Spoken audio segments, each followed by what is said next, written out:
começar fazendo a seguinte pergunta: qual é o melhor presente que Deus pode dar a uma pessoa, a um filho dele?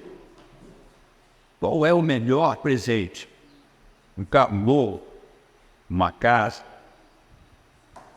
O melhor presente é a disciplina dele. Porque a Bíblia diz que ele disciplina o filho que ama. Nós não somos bastardos, nós somos filhos. E ele está nos levando para o céu. A missão é essa. Deus, através do seu Espírito que está em nós, está nos levando para o céu. Mas tem um texto aqui muito interessante. Está em Hebreus. E eu queria ler para os irmãos. Que está em Hebreus capítulo 3. Tá? Não é o texto de hoje da palavra, mas é o texto que, para fazer abordar esse comentário que nós estamos fazendo aqui. Hebreus capítulo 3, verso 13, diz assim: todavia, exortai-vos uns aos outros diariamente. Exortai-nos uns aos outros diariamente. Para o quê? Enquanto o dia ainda se chama hoje, para que nenhum de vós se endureça através do engano do pecado. Precisamos ser exortados, a começar de mim, diariamente, para que o meu coração não seja entorpecido pelo pecado. Então, queridos, dito essas palavras, em reverência à palavra santa de Deus, vamos ficar de pé, por favor, e vamos abrir nossas Bíblias. São dois textos que eu gostaria de compartilhar com os irmãos. Amós capítulo 4, queridos, verso 12. Amós é o primeiro texto, vai no segundo. Nós vamos para Amós capítulo 4, verso 12. A partir do verso 12, diz assim o texto sagrado: portanto, assim te farei, ó Israel, e porque isso te farei, prepara-te para encontrares com o teu Deus, ó Israel. Pois eis aqui o que forma os montes, o que cria o vento, e declara ao homem qual esteja o seu pensamento, o que faz da manhã trevas, e pisa sobre os lugares altos da terra. O Senhor, o Deus dos exércitos, é o seu nome. Agora vamos abrir nossas Bíblias, lá do finalzinho dela, em Apocalipse, livro de Apocalipse, no capítulo 3, a partir do verso 1. Livro de Apocalipse, capítulo 3, a partir do verso 1. Diz assim as Sagradas Escrituras: e ao anjo da igreja de Sardes escreve: estas coisas diz aquele que tem os 7 Espíritos de Deus e as 7 estrelas. Eu não conheço as tuas obras, que tens o nome de que vives e estás morto. Ser vigilante e fortalece as coisas que permanecem, que estão prontas para morrer, porque eu não achei as tuas obras perfeitas diante de Deus. Lembra-te, portanto, do que não tens recebido e ouvido, e guarda e alimenta-te, pois se tu não vigiares, eu virei a ti, e como um ladrão, e tu então não saberás nem a que hora que eu virei sobre ti. Tens os poucos nomes em Sardes, que não contaminaram as suas vestes, e eles andarão comigo de branco, pois eles são dignos. Aquele que vencer será vestido de velhas crânicas, e não apagarei seu nome no livro da vida, mas eu confessarei seu nome diante do meu Pai e diante dos seus anjos. Aquele que tem ouvidos, ouça o que o Espírito diz às igrejas. Amém. Podemos sentar aqui.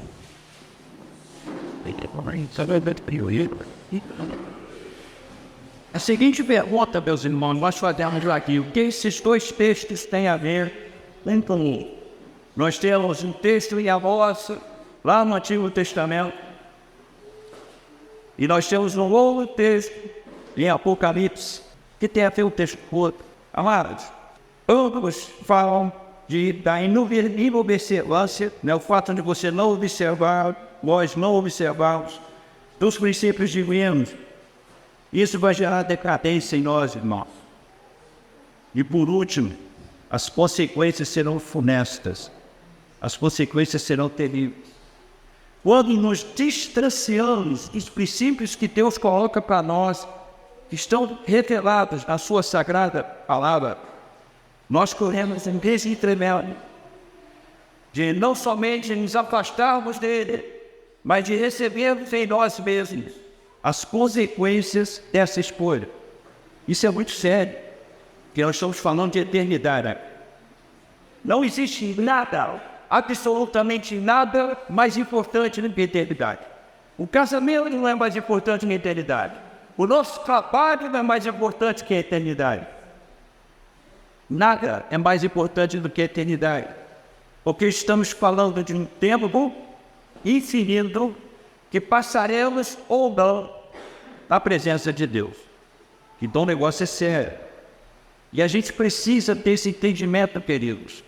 Nós somos um povo diferente. Nós fomos feitos à imagem e semelhança de Deus, porém em nós mora o seu Espírito. O Espírito Santo está dentro de nós. Qualquer lugar onde nós entramos com Ele. Se fazemos coisas corretas e retas e boas, Ele está lá conosco também. Mas se fazemos coisas erradas e ruins, testemunhamos contra Ele e contra tudo aquele que nos ensinou. Sério, irmão, estamos perto da volta de Jesus Cristo, bem próximo mesmo do retorno dele. E a palavra de Deus nos garante que esse retorno, ele está tão perto, a ponto de nós mesmos desconhecermos o quão perto está. Infelizmente, muitos de nós, como o texto sagrado revela, seremos surpreendidos quando não deveríamos ser. Porque o cristão verdadeiro, ele aguarda essa vida com ansiedade. Ele deseja que Jesus volte logo. Ele anseia por isso. Então, todos os dias, quando ele acorda pela manhã, ele olha para o céu: Jesus, eu estou te esperando. Quando ele vai dormir, a oração dele: Senhor, continue te aguardando. Então vamos meditar um pouquinho sobre isso. Amós, ele foi um profeta no tempo do rei Jeroboão. Só para relembrar os irmãos quem era o rei Jeroboão, era filho de Salomão. Ele assumiu o trono, mas o povo vai até ele e questiona ele: olha, teu pai foi severo conosco, nos impôs uma carga que nós não podemos suportar. Agora você está assumindo o trono, alivia esse peso sobre nós. E ele foi consultar, pediu um tempo e foi consultar. Consultou aos antigos, àqueles que serviram até o seu próprio pai, os conselheiros mais próximos. E o conselho que ele recebeu destes homens foi: presta atenção, faz o que o povo diz, e eles vão ficar contigo. Mas esse mesmo rei foi se aconselhar com seus amigos de infância, jovens. E o conselho que este recebeu deles foi o seguinte: não, se teu pai colocou certa carga sobre eles, que teu polegar seja mais pesada do que eles. Assim ele fez. Ele optou pelo conselho dos mais jovens. O rei ele se dividiu. No tempo desse rei Jeroboão, ele faz algumas coisas. Por exemplo, ele estabelece eles como se ao Senhor Deus deveria ser feito ali em 2 lugares que ele consagrou para isso: Dan e Betel. Porque não queria que o povo fosse a Jerusalém, porque temia para o povo indo para Jerusalém e acabasse ficando no lugar. E aqui o texto começa, onde Amós, nesse tempo, inspirado pelo Espírito Santo de Deus, adverte a Israel que sua adoração é vazia, seu culto é nulo. O que faziam estava errado, porque não cumpriam o que a palavra de Deus tinha estabelecido. E aquilo se tornou uma ofensa ao coração de Deus. E ele proclama a nação ao arrependimento. Eu gostaria de falar uma coisa para os amados. Arrependimento não é uma coisa só na vida. Você não se arrepende só quando aceita Jesus. Você tem que se arrepender diariamente. Porque entendemos, gente, fazemos aquilo que não é certo, nos desviamos e caminho nela. Muitas das vezes fazemos isso. Eu faço isso. Avinhal. E pela nós, ele elenca alguns dos pecados que estavam na nação de Israel nesse tempo. A sociedade era uma sociedade opressora.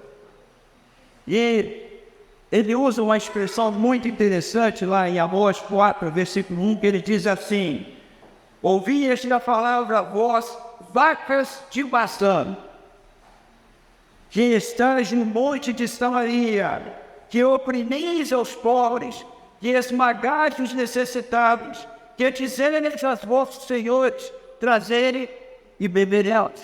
O que quer dizer isso? Amós estava dizendo para a elite. E aí, a palavra que nós temos aqui, e as vacas de Bazã eram mulheres de Samaria, capital do reino do norte, as quais, para continuarem a viver em luxo, incitavam seus maridos a defraudar e a oprimir a condição dos humildes. Somado a isso, nós tínhamos a hipocrisia de um culto vazio. Está lá em Amós capítulo 4, a partir dos versos 4 e 5, diz assim: vinde ao Betel e transgredi, e a Gilgal multiplicai as transgressões, e trazerem os vossos sacrifícios a cada manhã, e os vossos dízimos a cada 3 anos. Preste atenção que o texto está dizendo. E oferecerem em sacrifício de ação de graças, em que é verdade, proclamarem e publicarem as ofertas voluntárias, porque disso gostais. Vocês gostam disso? Ó filhos de Israel, diz o Senhor Deus, em mundo que fugia a toda prática estabelecida na Bíblia, oferecia o que era levitar, lá ao altar, quando a lei proibia que não se oferecesse nada a levitar. As ofertas que eram trazidas se transformavam em vitrines das pessoas que ofereciam, que elas gostavam de aparecer. E aí Deus diz: é disso que vocês gostam. É disso que vocês gostam. Terceira coisa, irmãos, que Amós levanta como algo que fazia parte desse elencar, situações, é a obstinação do povo diante da disciplina. Olha só o que ele diz. Deus diz, através de Amós, capítulo 4, verso 11. Derrubam alguns dentre vós, como Deus derrubou a Sodoma e Gomorra. E vós fostes como tição, arrebatado de incêndio. Contendem, não vos retornaste a mim, diz o Senhor. Deus usou em todos os meios para falar para aquelas pessoas que não estavam fazendo aquilo que Deus tinha determinado na lei, que estavam oferecendo um culto vazio. Veja bem, não era todos. Não eram todos. Alguns estavam em pecado. Alguns estavam fazendo aquilo que Deus não permitia. E faziam de forma que aquilo era uma honração para Deus. E Deus chama o seu profeta e diz: eu derrubei a olhos de vós, eu chamei a atenção de vocês, chovia a horta de vizinho, está no texto, tá? Estou falando texto. Chovia lá na horta do vizinho, mas não chovia na sua horta. O meu era espaço. Mas eu fazia isso de propósito, para te despertar, para te acordar, para te dizer que você está errado. Então Deus usa todos os meios possíveis para acordar aquele povo e dizer: voltem para mim e se arrependam. Porque o texto todo fala de arrependimento. Deus o tempo todo revela através de seu profeta que coisas precisariam ser consertadas ali, que precisariam ser arrumadas ali, porque ele amava aquele povo, mas o povo não lhe deu ouvido. 900 anos depois, 900 anos depois, quase 1000 anos, e Deus levando com o apóstolo João, nesta revelação de Apocalipse. E João traz uma carta de Jesus para a igreja de Sardes, uma das 7 igrejas da Ásia. E João apresenta essa carta ao anjo da igreja. Olha, essa aqui é a carta de Jesus. Olha o que está escrito nessa carta. E a carta foi esse Corinto, onde o Senhor fala assim: conheça as tuas obras, mas você não está correto diante de mim. Para a gente entender essa carta, irmãos, vou ler história. História, se vocês forem na internet e fizerem uma pesquisa sobre a cidade de Sardes, tá? Vocês vão entender os termos escritos na carta. Porque a igreja de Sardes, ela se confundia com a cidade de Sardes, aonde ela estava estabelecida. E aí os irmãos vão entender bem. Preste atenção nessa história. A história da igreja de Sardes se confunde a própria história da cidade que a acolhia. A glória de Sardes estava no seu passado. A cidade de Sardes era uma cidade pujante, perseverante, uma cidade que todos queriam estar nele. Sardes foi a capital da Lídia no século 7 a.C. Viveu o seu tempo, o seu apogeu, como eu falei agora há pouco, nos dias do rei Trevor. Isso é história, irmão, tá? A gente não tem argumento se está na história. Era uma das cidades mais magníficas do mundo nesse tempo, situada no alto de uma colina. E aqui vem a parte interessante. Para vocês entenderem aquilo que Jesus escreveu na carta, preste atenção nisso aqui. Essa cidade estava estabelecida no alto de uma colina, indiscriminada. Não tinha como invadir aquela cidade. Não tinha algum entrar nela a não ser pelos portões da cidade. Então não tinha um inimigo e ele não conseguia chegar lá. Não tinha como ele ficar lá naquele pé. E aí a história continua. Seus habitantes eram orgulhosos, arrogantes, autoconfiantes, mas a cidade orgulhosa caiu nas mãos do rei Ciro. Ciro era o rei persa. Ele cerca a cidade por 14 dias. Ciro entrou. Os soldados estavam dormindo. Não havia guardas no local. A população estava dormindo.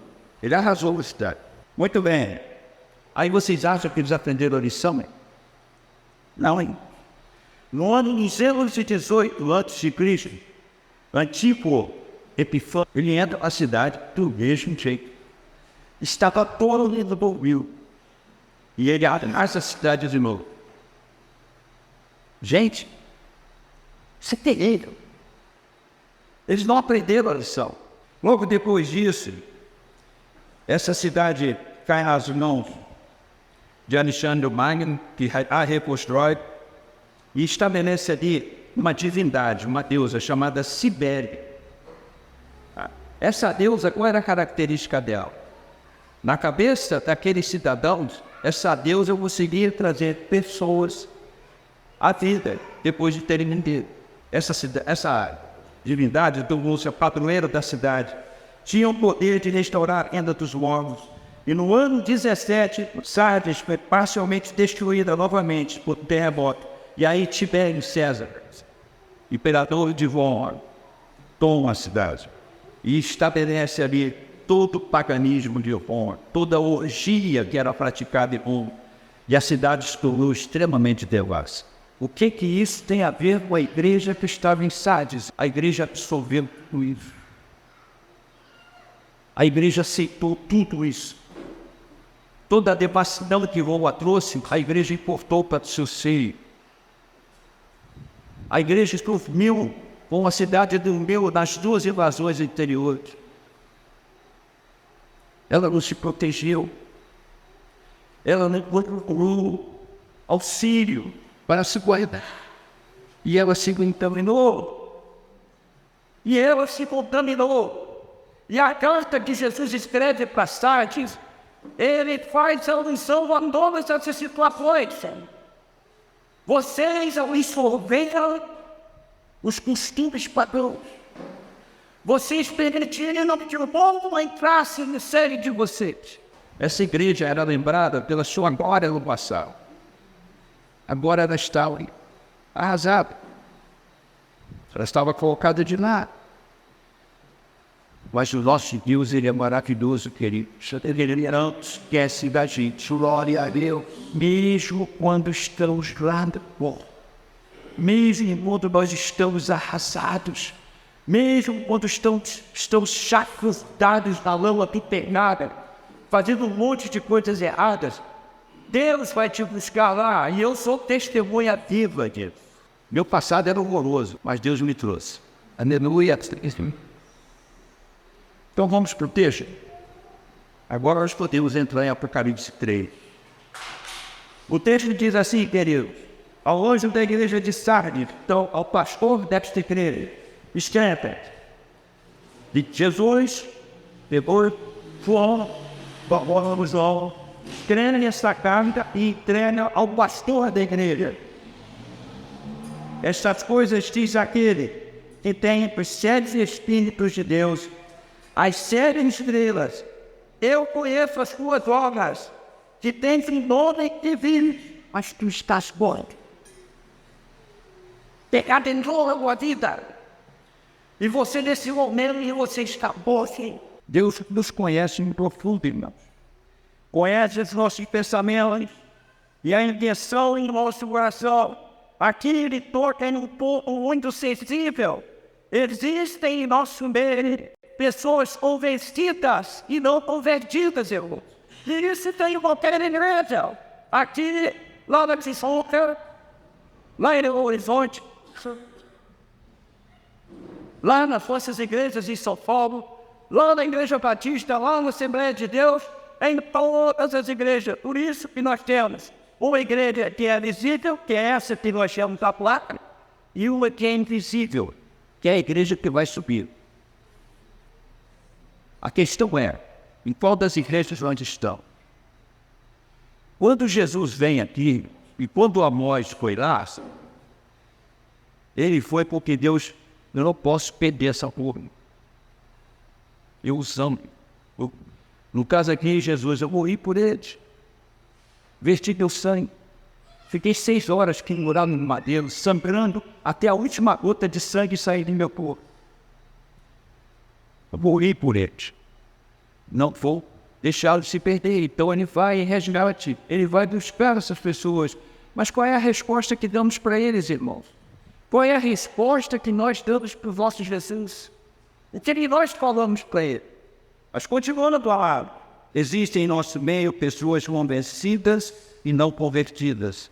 E Cristo, que acham que estão vivas, porém estão mortas, pois ainda não foram regeneradas. Acreditam que suas boas ações são suficientes para mantê-las de pé diante de Deus.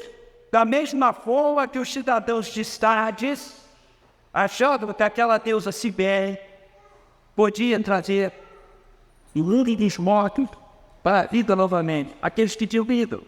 Então, a mentalidade de alguns de nós é achar que aquele que fazemos de bom prevalece diante de Deus. O texto sagrado diz lá em João capítulo 5, verso 24, Evangelho de João, diz assim: na verdade, eu vos digo, quem ouve a minha palavra e crê naquele que me enviou, tem a vida eterna e não entrará na condenação, mas já passou da morte para a vida. Não são nossas ações boas. É o que Cristo fez. São os méritos dele que fazem a diferença na nossa vida. Ele fala assim: ao anjo da igreja de Sardes escreve estas coisas, diz aquele que tem os 7 Espíritos de Deus e as 7 estrelas. Veja bem, a evocação, a pessoa desse ser grandioso, tremendo, maravilhoso, é a mesma evocação que a morte faz, quando ele fala assim, quando Deus fala para nós assim, eu sou aquele que pisa nos lugares altos da terra. não tem arrogante, não tem altivo, não tem monte, mas os pés de Deus pisam sobre este lugar. E aqui nós vemos João transcrevendo uma apresentação onde Jesus faz o seguinte: eu sou aquele que tem os 7 Espíritos de Deus e as 7 estrelas. Eu conheço as suas obras, que tens o nome de que vives, mas estás morto. Falando, essas pessoas falam, não, mas eu faço isso, eu sou assim, eu sou um servo de Deus. E Jesus está dizendo aqui, não, você acha que está bem quando você está morto, porque você permitiu um pecado entrar na sua vida. As pessoas acreditam que essas suas boas ações são suficientes para mantê-las de pé diante de Deus. E não são. Mas temos o versículo 2, desse mesmo texto, de Apocalipse capítulo 3, que diz assim: ser vigilante e fortalece as coisas que permanecem, que estão prontas para morrer, porque eu não achei as suas obras perfeitas diante de Deus. O que Jesus quis falar aqui nesse momento? Ele quis dizer o seguinte, que nessas circunstâncias, alguns de nós estão apodrecendo dentro da igreja. O quadro não é bonito, irmão. O quadro é muito feio. Mas é extremamente importante que nós venhamos a entender o que o Senhor Jesus está fazendo hoje. Porque a igreja hoje, de forma geral, essa igreja visível que nós estamos vendo por aí, ela tem pessoas apodrecendo dentro dela. Gente que está achando que é protegida, mas na realidade é apenas. E aí, queridos, o Senhor Jesus vai dizer, seja vigilante, acorde enquanto ainda tem tempo, fortalece as coisas que estão morrendo, vá até estes que estão apodrecendo dentro da igreja, fortalece essas pessoas, não deixe elas morrer. E é por isso que eu estou aqui. No verso 3, o Senhor Jesus continua na sua carta, dizendo assim, lembra-te, portanto, do que tu tens recebido e ouvido, guarda-o e arrepende-te. Mesma mensagem de Amós. Se arrependa, volte atrás nas suas falhas, nos seus atos errados, naquilo que você fez, naquilo que você está permitindo na sua vida. Se arrependa. Essa é a mensagem de Jesus. Não é uma mensagem de condenação, mas é uma proclamação ao arrependimento. É um sentimento dizendo, está errado, meu filho. Quem está trazendo é fraco. Quem está chamando uma beleza para a sua vida. E se você não acertar isso agora, você vai ficar perdido eternamente. Ai daqueles que acham que fazendo desta forma, que agindo assim, ainda terão alguma chance no céu.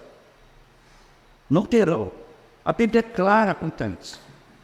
E aí não interessa se eu sou pastor, se minha vida não está dentro do prumo bíblico.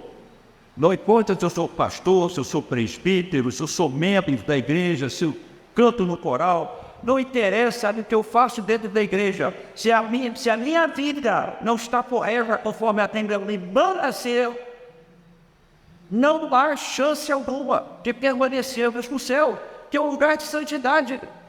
Lembra-te, portanto, do que tu tens recebido. Olha o que Jesus escreve na carta. Ele fala o seguinte, camarada, lembre-se do que você aprendeu enquanto você estava aos meus pés. Lembre-se do que você ouviu do seu pastor, dos ensinos que ele te trouxe, das noites que ele não dormiu direito, que ele teve que ficar orando por você. Lembre-se, ouça isto, guarda isso no seu coração. Davi diz, o que Davi fala, irmão? Guardei a tua palavra no meu coração para não libertar contra ti. Jesus está falando, guarda esta palavra para você não pecar contra mim. E tem mais ainda, pois se tu não vigiares, eu virei a ti como um ladrão, e tu não saberás a que hora que eu virei sobre ti. Interessante isso, porque o cristão verdadeiro, aquele que guarda a palavra no coração dele, Ele está sempre preparado. Aleluia. Jesus pode vir agora. Mas aquele que não está preparado, ele está prestando atenção em outras coisas. Ele está olhando para uma outra direção. Os bens, o senhor da cidade, anda por Santos era a capital da mídia, cidade imponente, de energia. É o que o mundo é para nós hoje. E muitos de nós estão focados nisso, olhando para as luzes deste mundo e estão atentando para o fato que Jesus está às portas. Então, gente, essa carta aqui não é para nos deixar desanimados. Vamos levar isso no lado certo. Qual é o lado certo? Jesus se importa com você e comigo. Se eu estou errado, Jesus vai falar comigo, você está errado. Eu não quero que você vá para o inferno. Eu quero que você venha morar comigo. Eu fiz aqui um lugar para você ficar comigo. Junto comigo. Mas você está se desviando do que é certo. Fazendo que é mal perante os meus olhos. Nenhum de nós é mais inocente diante de Deus. Nenhum que está aqui, nenhum de vocês que estão me ouvindo. Nós não somos mais inocentes, amigos. O vosso pastor está sempre aqui, orientando vocês, nos alertando, dizendo do perigo que corremos quando não atentamos para o que a palavra de Deus diz. Não somos mais inocentes. Deus tem operado em nossas vidas e nos dado todos os meios, presta atenção, todos os meios necessários para caminharmos em santificação. Por favor, não diga que é difícil. Não fale que é impossível, porque Jesus já nos deu todos os meios possíveis para que nós possamos caminhar em santidade de vida. A palavra de Deus é muito clara. Lá em 1 Pedro, capítulo 4, verso 1, quando ela diz: ora, como Cristo padeceu por nós na carne, amai-vos. Amai-vos. É o que a palavra de Deus diz. Se há disso, também com o mesmo pensamento que a ele sofreu na carne, já cessou do pecado. Jesus já providenciou, através da sua morte e do seu sacrifício, toda a instrumentalidade necessária para vencermos o pecado na nossa vida, para não fazermos as coisas erradas que geralmente fazemos. Amados, as consequências são sérias e são muito severas. No versículo 4, já estou encerrando, no versículo 4 do texto de Apocalipse 3, nós lemos assim: tens uns poucos homens. Olha, gente, é Jesus que está falando isso. Jesus escreve uma carta, entrega na mão de João, vai lá, entrega para o meu servo lá de Sardes, e diz para ele assim: olha o que Jesus está falando. Tens uns poucos homens em Sardes que não se contaminaram. Em outras palavras, a maioria tinha se contaminado. A maioria tinha deixado de se influenciar pelo mundo. E não contaminaram as suas vestes. E estes poucos é que vão andar comigo, vestidos de branco, pois eles são dignos. A parte triste dessa história, né, é como eu falei, são poucos. A porta estreita, está escrito na palavra, são poucos que entram por ela. E a palavra não nos manda nos esforçarmos. E aqui Tiago é muito duro quando ele fala isso, mas eu entendo Tiago aqui, como eu espero que vocês me entendam, porque eu estou trazendo essa mensagem aqui hoje. Numa noite onde se comemora o aniversário de primeiro ano de uma igreja. Tiago também foi duro aqui. Capítulo 4, verso 4, ele diz assim, presta atenção que o texto sagrado diz, é a Bíblia, irmão, não sou eu. Adúlteros e adúlteras, não sabeis vós que a amizade no mundo é inimizade contra Deus? Qualquer que quiser ser amigo do mundo, torna-se o inimigo de Deus. Não tem meio termo. Se praticamos o pecado, ou se permanecemos nele, sem não nos arrependermos, tá? Eu quero que o texto aqui, rapidinho, veja na minha mente aqui, 2 segundos. Olha esse texto aqui, olha essa declaração de Daniel. Salmo 32, capítulo 3. Quando eu mantive o silêncio Os meus ossos envelheceram por meio do meu bramido por todo dia. Davi também pecado.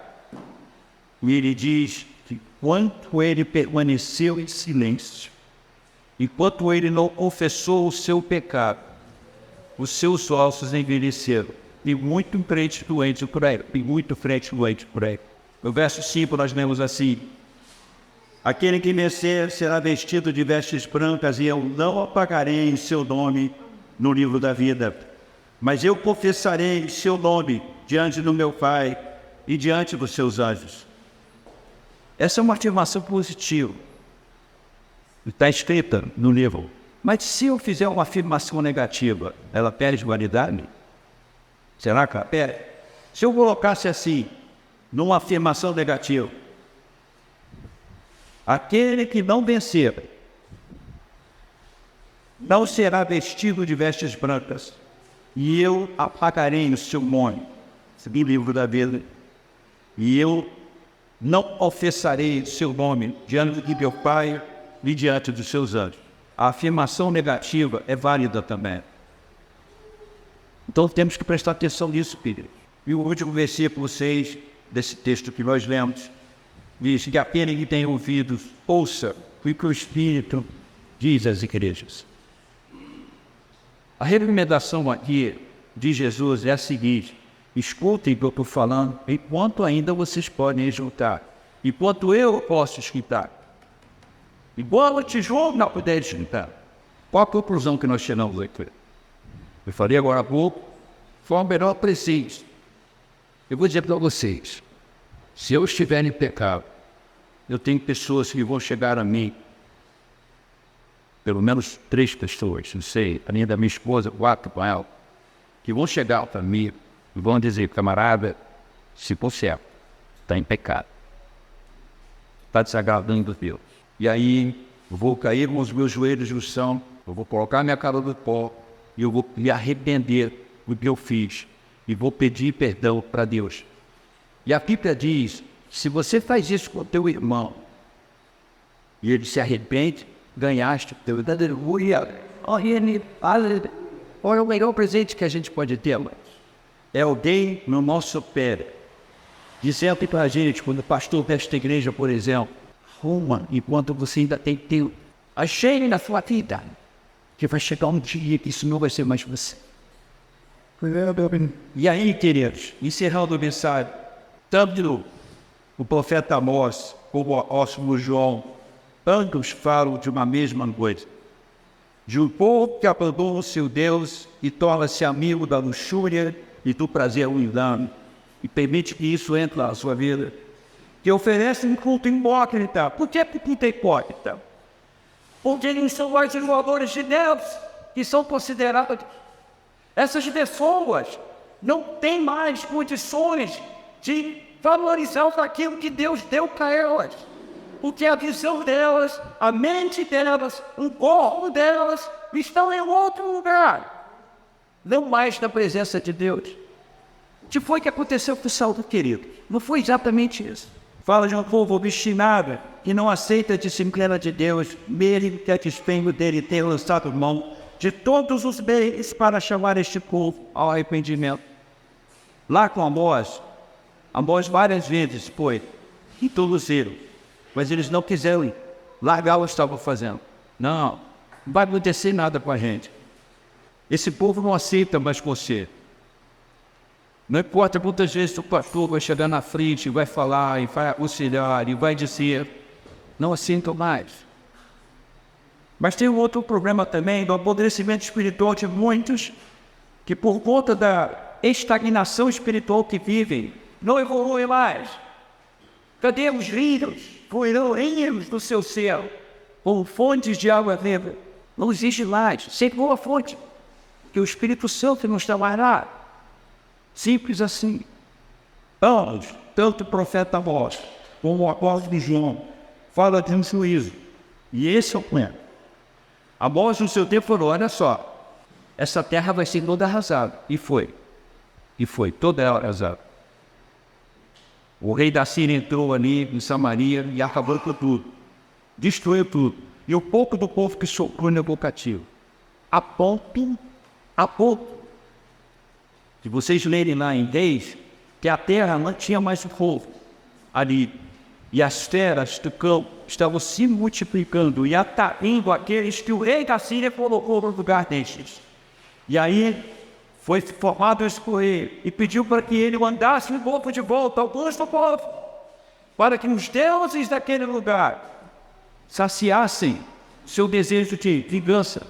Bom, irmãos, Amós 4,13 diz: pois eis aqui o que forma os montes, cria o vento, declara ao homem qual seja o seu pensamento, o que faz da manhã treva. Veja bem, quem vai lhe tecer o juízo? Aquele que faz da manhã trevas. É o que Amós diz. Pensa só os lugares altos da terra, o Senhor dos exércitos é o seu nome. Amós falou isso para o povo. Mas o apóstolo João chega para a igreja, para essa igreja, e diz: lembra-te, portanto, do que tu tens recebido e ouvido, e guarda-o e arrepende-te, pois se tu não vigiares, eu virei a ti como ladrão. Ao final de tudo isso, vamos olhar o cenário e aí fecha a mensagem de hoje. Está escrito na Bíblia, Apocalipse 20, a partir do verso 11. Esse é o encerramento do que nós conhecemos como humanidade. Este é o encerramento daquilo que chamamos planeta Terra. Esse é o encerramento da sociedade da forma como nós conhecemos. Aqueles que jogaram suas fichas todas em uma casa de praia, faltam os cantos para estar na casa de praia. Aqueles que preferiram viver a luxúria do homem. Esse texto aqui é o encerramento de tudo isso. Presta atenção no que o texto sagrado diz, e eu vou encerrar aqui. Eu vi um grande cão branco, e aquele que estava sentado sobre ele, de cuja face a terra e o céu fugiram. A terra e o céu fugiram diante da face de Deus, e não se achou lugar para ele. Eu vi os mortos, pequenos, grandes, em meio diante de Deus. Todo mundo estava lá. Eu vou estar lá nesse dia. Nesse dia aqui eu vou estar lá. E você também vai estar. Eu vi mortos pequenos e grandes em pé diante de Deus. E aí, olha só o que o texto diz. Os livros foram abertos.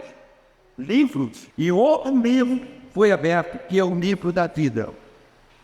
E os mortos foram julgados pelas coisas que estavam escritas nos livros.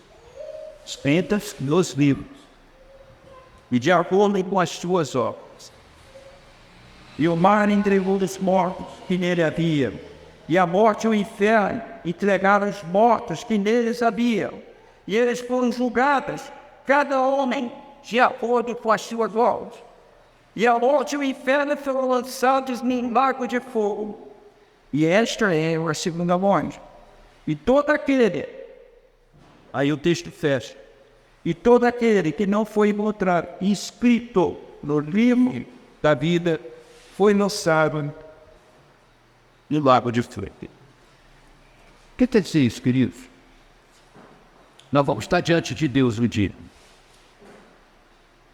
Deus nos esconder nos bunkers da vida, cavarmos covas profundas e entrarmos dentro delas. Podemos nos esconder debaixo da cama e fazer como o texto sagrado diz, que muitos povos se escondem em cavernas. Ninguém vai conseguir fugir da face de Deus. Ninguém, nenhum de nós. E vamos estar lá.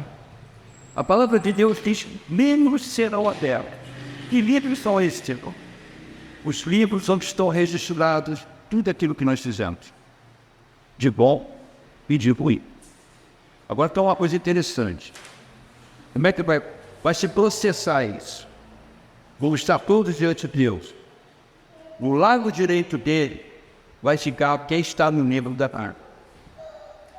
E do lado esquerdo vai ficar quem não está escrito lá.